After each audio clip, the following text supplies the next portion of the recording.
दोस्तों यहाँ पर आपके डीएलएड के जो फॉर्म है उनका रजिस्ट्रेशन यहाँ पर स्टार्ट हो चुका है। यहाँ पर अभी तक आपको लिख के आ रहा था कि आपका जो रजिस्ट्रेशन स्टार्टिंग डेट लिख के आ रही थी उसका टाइमिंग चल रहा था। अब यहाँ पर रजिस्ट्रेशन जो क्लोजिंग डेट यहाँ पर लिख कर आ रही है 21 दिन बाद आपके रजिस्ट्रेशन क्लोज हो जाएंगे। आपको 21 दिन का टाइम है, यहाँ पर 21 दिन 10 घंटे का भी टाइम है। यहाँ पर मैं पूरा स्टेप बाय स्टेप पूरा आपको फॉर्म फिलिंग प्रोसेस बताऊँगा। उससे पहले आप मेरे चैनल को सब्सक्राइब कर लें, क्योंकि मैं आपको हर एक समस्या का समाधान करूँगा। आपको यदि कोई समस्या आ रही है, आपको कॉलेज कैसे लेना है, गवर्नमेंट कॉलेज नहीं मिल पाया तो प्राइवेट कैसे लेना है, आपको नियर बाई कॉलेज कैसे सेलेक्ट करना है, ये सारी समस्याओं का मैं आपका समाधान करने वाला हूं। तो इसलिए आप चैनल को सब्सक्राइब करके रखें। मैं आपको अभी पूरा फॉर्म फिलिंग का स्टेप बाय स्टेप बिना किसी बकवास के बताने वाला हूं। यहाँ पर सबसे पहले आपको यूपी डीएलएड रजिस्ट्रेशन के ऑप्शन पर क्लिक कर लेना है। उससे पहले आपको क्या करना है, अपना गूगल खोलना है। गूगल में आपको सर्च करना है डीएलएड यूपी। जैसे ही आप डीएलएड यूपी सर्च करेंगे यहाँ पर, तो आपके सामने सबसे पहली जो वेबसाइट आएगी इसी को आपको ओपन कर लेना है। ओपन करने के बाद आप इसी वेबसाइट पे आ जाएंगे यहाँ पर। इसके बाद आपको यूपी डीएलएड रजिस्ट्रेशन के ऑप्शन पर क्लिक करना है। जैसे ही आप रजिस्ट्रेशन के ऑप्शन पर क्लिक करेंगे, यहाँ पर ये बता रहा है कि मैंने एक अदर टैब में भी ओपन कर रखा है, तो इसलिए ओपन नहीं कर रहा है। मैं आपको दोबारा से करके दिखा देता हूँ। यहाँ पर आपको यूपी डीएलएड रजिस्ट्रेशन के ऑप्शन पर क्लिक करना है। जैसे ही आप रजिस्ट्रेशन के ऑप्शन पर क्लिक करेंगे, यहाँ पर आपको जो फॉर्म है वो इन रजिस्ट्रेशन फॉर्म है वो इन 5 टाइप में डिवाइडेड है, 5 भागों में डिवाइडेड है। यहाँ पर आपको सबसे पहले क्या करना होगा, रजिस्ट्रेशन करना होगा। फिर आपको रजिस्ट्रेशन फ़ी पेमेंट करनी होगी यहाँ पर। फिर सबमिट रजिस्ट्रेशन जो पार्ट है उसका सेकंड पार्ट। फिर आपको फोटोग्राफ सिग्नेचर अपलोड करने होंगे और फिर आपको फाइनल प्रिंट लेना होगा।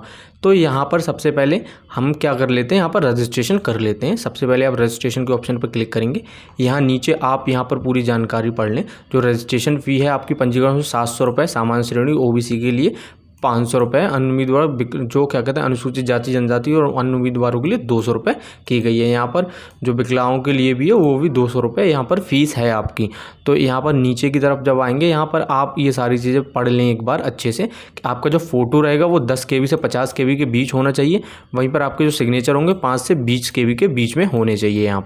यहाँ पर ये सारी चीज़ें आप ध्यान से पढ़ लें। उसके बाद मैंने यहाँ पर आपको इस पर टिक करना है। निर्देशों को पढ़ लिया है, इस बात को यहाँ पर कंसल्ट करना है। टिक करने के बाद पंजीकरण के लिए यहाँ क्लिक करें। यहाँ पर रजिस्ट्रेशन के लिए आपको क्लिक कर देना है। जैसे पहले था वैसे ही सेम प्रोसेस यहाँ पर अभी ओपन होकर आ रहा है, कुछ नई चीज़ नहीं है। यहाँ पर सबसे पहले आपको नेम ऑफ कैंडिडेट, आपका अपना नेम फिल करना है। आपका पूरा नेम यहाँ पर फिल कर लेना है। जैसे कि मैं यहाँ पर फिल करके दिखा देता हूँ एग्जाम्पल के लिए, रोहित कुमार। इसके बाद आपको अपना फादर्स नेम, इस तरीके से ये डिटेल में बाद में फिल कर लूँगा। आपको सिंपल क्या करना है, आपका अपना फादर्स नेम, फिर आपका अपना मदर्स नेम, ये सारी चीज़ें आपको एकदम करेक्ट फिल करनी है। आपके जो मार्कशीट है उसके बेसिस 10th के मार्कशीट के हिसाब से बने तो ज़्यादा बेटर रहेगा। वहीं पर आपको अपनी डेट ऑफ बर्थ यहाँ पर फिल कर लेनी है। इसके बाद आपको अपना डोमिसाइल आपका जो यूपी का है तो यूपी का, अगर आप अदर स्टेट सेलेक्ट करेंगे तो यहाँ पर आप अदर स्टेट के स्टूडेंट भी, यहाँ पर ये नया इस बार देखने को मिल रहा है कि आप अदर स्टेट के जो स्टूडेंट हैं वो यहाँ पर आप अदर देन यूपी आप इस बार अप्लाई कर पाएंगे। अब इस बार यूपी डीएलएड में अदर स्टेट के जो स्टूडेंट है वो भी यहाँ पर क्या कर पाएंगे, एडमिशन ले पाएंगे। तो यहाँ पर आपको यूपी के निवासी हैं तो यूपी सेलेक्ट करना है। मैं यूपी का निवासी हूँ। यहाँ पर जो यूपी के द्वारा ये फॉर्म भरा जाएगा, मैं आपको पहले समझा देता हूँ, फिर मैं डिटेल भर के जल्दी से आगे बढ़ जाऊँगा। यहाँ पर आपको आपका जो डोमिसाइल मतलब निवास प्रमाण पत्र आपको भरना है उत्तर प्रदेश का, और ये ज़्यादा पुराना नहीं होना चाहिए। आपको कैटेगरी सर्टिफिकेट भी यहाँ पर आपको देना है कि आप किस कैटेगरी से हैं। आप यहाँ पर आपको सेलेक्ट कर लेना आपका जो भी कैटेगरी सर्टिफिकेट है। आप जिस भी कैटेगरी में आते हैं, आप अनरिजर्व्ड में आते हैं, अदर बैकवर्ड ओबीसी में आते हैं, शेड्यूल एससी में आते हैं, एसटी में आते हैं, या ईडब्ल्यू जो इकोनॉमिकली वीकर्स जो हैं उसमें आते हैं आप कैटेगरी में, आपको सेलेक्ट कर लेना है। इसके बाद आपको सब कैटेगरी आपकी सेलेक्ट कर लेनी है। यहाँ पर आपको अगर आप में कोई मतलब जैसे कि आप कोई दिव्यांग हैं या आपको कोई प्रॉब्लम है तो यहाँ पर आप सब कैटेगरी सेलेक्ट कर सकते हैं, वरना आप नॉट एप्लीकेबल करेंगे। यदि आपको कोई प्रॉब्लम है या आपके घर में कोई एक्स आर्मी सर्विसमैन है या फ्रीडम फाइटर डिपेंडेंट हैं आपके घर में कोई फ्रीडम फाइटर रहा है, या ऑर्थोपेडिक, या फिर आपकी कोई दिक्कत है, कान में कोई दिक्कत है, आँख में कोई दिक्कत है, तो इस तरीके से आप यहाँ पे सेलेक्ट कर लेंगे यदि आपको कोई अन्य समस्या है। बाकी सब कैटेगरी, अन्यथा अगर कोई समस्या नहीं तो नॉट एप्लीकेबल कर देंगे। जेंडर यहाँ आपको सेलेक्ट करना है, जेंडर मेल या फीमेल आप सेलेक्ट कर लेंगे। वहीं यहाँ पर आपको अपना वैलिड फ़ोन नंबर प्रोवाइड कराना है और valid mobile email ID, sorry यहाँ पर वैलिड ईमेल आईडी और वैलिड मोबाइल नंबर। उस पर आपकी जो इन्फॉर्मेशन, रजिस्ट्रेशन नंबर या और भी जो इन्फॉर्मेशन रहती है वो आपके मेल और फ़ोन पर ही भेजी जाती है। यहाँ पर आपको अपनी ग्रेजुएशन की डिटेल फिल कर लेनी है। सबसे पहले आपको जो बोर्ड, आपका यूनिवर्सिटी कौन सा है वो आपको सेलेक्ट कर लेना है। देखो यहाँ पर अदर वाले स्टूडेंट क्या करेंगे, जो अदर स्टेट्स हैं उनकी यहाँ पर नहीं दी गई है यहाँ पर यूनिवर्सिटी या बोर्ड, तो यहाँ पर अदर यूनिवर्सिटी सेलेक्ट कर लेंगे या अदर सेलेक्ट कर सकते हैं यहाँ पर, और उसका नाम यहाँ पर, कॉलेज नेम यहाँ पर फिल कर देंगे उसका। और बाकी अगर किसी की दी हुई है यहाँ पर यूनिवर्सिटी वगैरह या बोर्ड दिया हुआ है तो यहाँ पर आप सेलेक्ट कर लेंगे। जैसे कि यहाँ पर MGPRU रोहिलखंड यहाँ पे दिया हुआ है तो मैं इसको सेलेक्ट कर लेता हूँ। कॉलेज नेम में आप सेलेक्ट यहाँ पर फिल कर लेंगे कि रोहिलखंड यूनिवर्सिटी के किस कॉलेज से। यदि कॉलेज कैंपस से ही तो आप रोहिलखंड ही डाल देंगे सीधा सीधा। पासिंग ईयर, किस ईयर में आपने पास किया है, जो आपका रोल नंबर, जो एनरोलमेंट नंबर है उसमें से कुछ भी आप फिल कर सकते हैं। यहाँ पर मार्कशीट नंबर जो आपकी मार्कशीट पर दिया हुआ होता है उसको आपको फिल करना है। टोटल मार्क्स कितने हैं आपके ग्रेजुएशन में और उसमें से आपने कितने मार्क्स प्राप्त किए हैं, जैसे ही आप ये फिल करेंगे आपका यहाँ परसेंटेज अपने आप ओपन होकर आ जाएगा। इसके बाद आपको ये कैप्चा कोड फिल कर लेना है और कैप्चा कोड फिल करने के बाद आपको नेक्स्ट के ऑप्शन पर क्लिक कर देना है। जैसे ही आप नेक्स्ट के ऑप्शन पर क्लिक करेंगे, मैं ये डिटेल फिल करके यहाँ पर नेक्स्ट का ऑप्शन जल्दी से कर देता हूँ। यहाँ पर डिटेल एंटर करने के बाद आपको रिव्यू और एंट्री शो करेगा। यहाँ पर जैसे ही आप अपनी डिटेल एंटर करेंगे और सबमिट करेंगे तो आपको रिव्यू करने के लिए बोलेगा। यदि आपकी कोई भी डिटेल यहाँ पर गलत है तो उसको बैक जाकर आप दोबारा से करेक्ट कर सकते हैं, वरना आपको फाइनल सबमिट के ऑप्शन पर क्लिक करना है। यहाँ हम फाइनल सबमिट के ऑप्शन पर क्लिक कर देते हैं। इसके बाद आपके सामने यह मैसेज शो होगा कि you have successfully registered UP DLED 2024।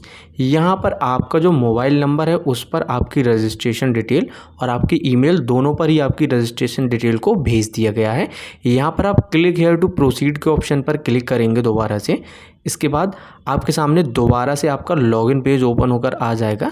यहाँ जो आपके फ़ोन नंबर या ईमेल पर जो आपका रजिस्ट्रेशन नंबर भेजा गया है उसको आप एंटर करेंगे। इसके बाद आप डेट, मंथ, ईयर यहाँ एंटर करके और कैप्चा कोड को यहाँ पर फिल करेंगे। दोबारा से आप लॉगिन कर पाएंगे। यहाँ हम लॉगिन कर लेते हैं। इसके बाद आपके सामने आपका लॉगिन फॉर्म ओपन होके आ जाएगा। यहाँ पर आपको आपके स्टेप शो करेगा। जो आपने पहला स्टेप है रजिस्ट्रेशन नंबर वाला, वो आपने रजिस्ट्रेशन का स्टेप जो पूरा कर लिया है। यहाँ पर आपका रजिस्ट्रेशन नंबर शो करेगा। स्टेप 2 में आपको पे फी शो करेगा। यहाँ पर अब आपको पे फ़ी करना है तो आपको पे फ़ी के ऑप्शन पर यहाँ जो ऊपर स्टेप के नीचे आ रहा है इसी पर आपको क्लिक कर देना है। जैसे ही आप इस पर क्लिक करेंगे तो आपके सामने पे registration fee for registration number, ये इस तरह का आपके इंटरफेस आएगा। यहाँ पर आपकी डिटेल्स शो करेगा, रजिस्ट्रेशन नंबर, नेम और रजिस्ट्रेशन फ़ी, जितनी भी आपकी फ़ीस होगी वो आपको यहाँ पर शो करेगा। यहाँ पर एक्शन के नीचे सेलेक्ट का ऑप्शन आ रहा है, इस पर आपको सेलेक्ट कर लेना है। जैसे ही आप सेलेक्ट करेंगे तो आपके सामने select mode of payment for registration, आपके सामने जो मोड है वो सेलेक्ट करने के लिए आ जाएगा। यहाँ पर आप SBI MOPS यहाँ पर सेलेक्ट कर लेंगे और आप प्रोसीड टू पेमेंट के ऑप्शन पर क्लिक कर देंगे। इसके बाद आपके सामने जो आपका SBI का पेमेंट गेटवे वो ओपन होकर आ जाएगा। यहाँ पर आपको बहुत सारे ऑप्शन दिए गए हैं। आप चाहें तो SBI की नेट बैंकिंग, SBI बैंक क्या कहते हो अदर बैंकिंग ऑप्शन, SBI की नेट बैंकिंग से भी कर सकते हैं। अदर बैंकिंग का ऑप्शन है, state bank debit card, credit card, यहाँ सारे आपको ऑप्शन शो कर रहा है। अदर बैंक के डेबिट कार्ड, क्रेडिट कार्ड, सारे ऑप्शन, UPI, निफ्ट ट्रांसफ़र या SBI ब्रांच में भी जाकर आप ड्राफ्ट के थ्रू यहाँ पर चेक या कैश यहाँ पर जमा कर सकते हैं। तो सबसे हम यहाँ पर UPI का ऑप्शन यहाँ पर सेलेक्ट कर लेते हैं। तो हम यहाँ पर UPI का ऑप्शन जैसे ही सेलेक्ट करेंगे इसके बाद इस पर क्लिक करना है बस सेलेक्ट करने के लिए। क्लिक करने के बाद आपके सामने UPI का मैंने ऑप्शन सेलेक्ट किया है, आप सेलेक्ट करेंगे तो आपके सामने डिफरेंट, अगर नेट बैंकिंग ऑप्शन सेलेक्ट करेंगे तो आपको नेट बैंकिंग पोर्टल पर रीडायरेक्ट कर देगा। यहाँ पर मैं इसमें से BPA और QR कोड में से कोई ऑप्शन सेलेक्ट करूँगा। यहाँ पर मैं प्रेफर करूँगा कि मैं QR कोड पे क्लिक करके और कंफर्म कर दूँ। मैं इसका पेमेंट कर लेता हूँ। QR कोड पे मैं एक QR कोड आएगा मेरे सामने, मैं उस पर पेमेंट कर देता हूँ। इसके बाद देखते हैं क्या होगा। मैंने पेमेंट यहाँ पर सक्सेसफुली कर दिया है। तो your transaction status is success, यहाँ पर मुझे शो कर रहा है कि मेरा ट्रांजैक्शन स्टेटस है वो सक्सेस हो गया है। अब मुझे ओके कर देना है। जैसे ही मैं ओके करता हूँ मेरे सामने कुछ इस तरह का इंटरफेस आ जाएगा। यहाँ पर मेरी डिटेल्स शो कर रहा है, आपका ट्रांजैक्शन अमाउंट वगैरह। यहाँ पर मुझे 5 सेकंड का वेट करने के लिए बोल रहा है, मैं यहाँ पर वेट कर लेता हूँ। 5 सेकंड बाद यहाँ पर मुझे इस पेज पे रिडायरेक्ट कर दिया गया है। यहाँ पर दिखा रहा है your transaction has been successful with registration number. यहाँ पर मेरा ट्रांजैक्शन सक्सेसफुल हो गया है। कैंडिडेट लॉगिन, अब मुझे दोबारा से अपनी डिटेल्स फिल करके लॉगिन कर लेना है। मैं स्किप कर देता हूँ। लॉगिन करना आपको पता ही है कि आपको अपना रजिस्ट्रेशन नंबर, पासवर्ड एंटर करना, फिर आपको लॉगिन कर लेना है। मैं यहाँ पर डायरेक्ट आपको लॉगिन करके दिखा देता हूँ। लॉगिन करने के बाद आपके सामने दोबारा से ये फॉर्म ओपन अगर आएगा। यहाँ पर अब आपको दिखाएगा कि आपने जो फ़ी है वो आपने पे कर दी है, और जो आपका रजिस्ट्रेशन नंबर शो करेगा। अब आपको स्टेप 3 पर यहाँ पर फिल रजिस्ट्रेशन पार्ट 2 के ऑप्शन पर यहाँ पर क्लिक कर लेना है। मैं इस पर क्लिक करता हूँ। क्लिक करने के बाद आपको आपकी पर्सनल डिटेल, जो रजिस्ट्रेशन डिटेल है, यहाँ पर ओवरव्यू देगा आपकी पर्सनल डिटेल और आपका रजिस्ट्रेशन डिटेल। इसको आपको नेक्स्ट कर देना है। नेक्स्ट करने के बाद अब आपको अपनी जो एजुकेशन डिटेल है, आपको अपनी 10th की एजुकेशन डिटेल है, 10th की इक्विवेलेंट आपने कोई डिप्लोमा कर रखा है उसको यहाँ पर फिल करना है। यहाँ पर आपको उसका जो यूनिवर्सिटी है, बोर्ड है, वही सेम प्रोसेस है जैसा मैंने अभी बताया था कि जो आपका ग्रेजुएशन की डिटेल फिल करनी है। यहाँ भी अगर आपकी यूनिवर्सिटी बोर्ड नहीं दिया है तो अदर को ऑप्शन सेलेक्ट करके उसको फिल कर देंगे। यहाँ पर आपको इंटरमीडिएट की जो डिटेल है उसको भी फिल कर लेना है।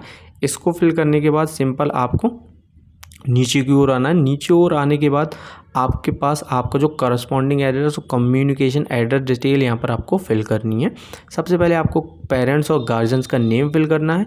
आपको अपना एड्रेस लाइन, आपको अपना गांव है तो आपके गांव से निवासी तो आपका विलेज वगैरह इस तरीके से फिल कर लेना है, क्योंकि विलेज में मकान नंबर नहीं होते हैं, गली नंबर नहीं होते, तो आप उस तरीके से फ्लैट नंबर नहीं होते, तो आप उसी तरीके से आप नियर बाई, अब तो गाँव में भी मकान नंबर दिए जाने लगे, तो आप इसको डिटेल को एड्रेस 2 लाइन में यहाँ पर आपकी जो आपकी लोकेलिटी एरिया है और जो आपका लोकल एरिया का जो आपका पिन कोड है वो आपको फिल करने के बाद अपनी नेशनलिटी यहाँ सेलेक्ट करेंगे। नेशनलिटी सेलेक्ट करने के बाद आपको अपना स्टेट सेलेक्ट करना है, इसके बाद डिस्ट्रिक्ट सेलेक्ट करना है। जैसे ही आप ये चीज़ें फिल करेंगे तो आपके सामने यहाँ पर आईडी टाइप या का ऑप्शन शो होकर आ जाएगा। जैसे आप अपनी स्टेट और डिस्ट्रिक्ट सेलेक्ट करेंगे तो आपके सामने आईडी टाइप का ऑप्शन यहाँ पर शो होगा। आपको अपना आईडी टाइप में वोटर कार्ड या bank transfer, driving licence, PAN card, कुछ भी यहाँ पर आपको सेलेक्ट कर लेना है। यहाँ पर बैंक पासबुक शो को फिल कर देता हूँ। उसके बाद आपको बैंक का जो आपका अकाउंट नंबर वगैरह यहाँ पर आपको फिल कर लेना है। उसके बाद आपको सबमिट के ऑप्शन पर यहाँ पर आपको क्लिक कर देना है। जैसे ही आप सबमिट के ऑप्शन पर क्लिक करेंगे आपकी पर्सनल डिटेल और आपकी रजिस्ट्रेशन फ़ी डिटेल या क्वालिफ़िकेशन डिटेल सबका एक ओवरव्यू शो करेगा। इसको ओवरव्यू को आपको डिटेल में बहुत अच्छे से चेक कर लेना है। इसके बाद जब आप इसको चेक कर लेंगे तो आपको आगे नीचे आएंगे तो यहाँ पर आपके सामने इस तरीके का ऑप्शन शो करेगा। यदि आपकी डिटेल में अभी भी कुछ गड़बड़ है तो आप बैक के ऑप्शन पर जाकर यहाँ से करेक्ट कर पाएंगे, अन्यथा आप एग्री के ऑप्शन पर यहाँ चेक कर दें। इसके बाद आपको फाइनल सबमिट कर देना है। देखो, इस बार आप कोई भी बदलाव नहीं कर पाएंगे, आप कोई भी करेक्शन नहीं कर पाएंगे, कोई करेक्शन, क्योंकि इन्होंने पहले ही नोटिस में बोल दिया है कि आप जो डिटेल है वो अच्छे से फिल कर लें, क्योंकि करेक्शन का आपको मौका नहीं दिया जाएगा। तो आई एग्री के ऑप्शन पर टिक करके यहाँ पे फाइनल सबमिट कर देंगे। और जैसे ही आप फाइनल सबमिट करेंगे तो यहाँ पर आपसे पूछेगा नो चेंज विल बी यहाँ पर entered in a registration form और फाइनल सबमिशन। फाइनल सबमिशन के बाद आपको कोई भी बदलाव नहीं कर पाएंगे। तो क्या आप एग्री हैं कि आपने सारी डिटेल फिल की है? यस प्लीज़ डू और ऑप्स प्लीज़ नो। यहाँ पर आप यदि आपकी सारी डिटेल्स ठीक है तो यस प्लीज़ डू के ऑप्शन पर आप यहाँ पर क्लिक करेंगे, और अन्यथा आप नो के ऑप्शन पर क्लिक करेंगे। तो हम डू के ऑप्शन पर क्लिक कर देते हैं। यहाँ पर जो फॉर्म फिल है वो सक्सेसफुल हो चुका है। अब हम बढ़ते हैं अपने 4th स्टेप की तरफ। यहाँ पर हमें क्या करना है, अपने जो फ़ोटो हैं और सिग्नेचर है उसको अपलोड करना है। तो हम उसके लिए यहाँ पर क्लिक कर लेते हैं अपलोड फ़ोटो है सिग्नेचर के ऑप्शन पर। इसके बाद आप यहाँ पर रिडायरेक्ट हो जाएंगे।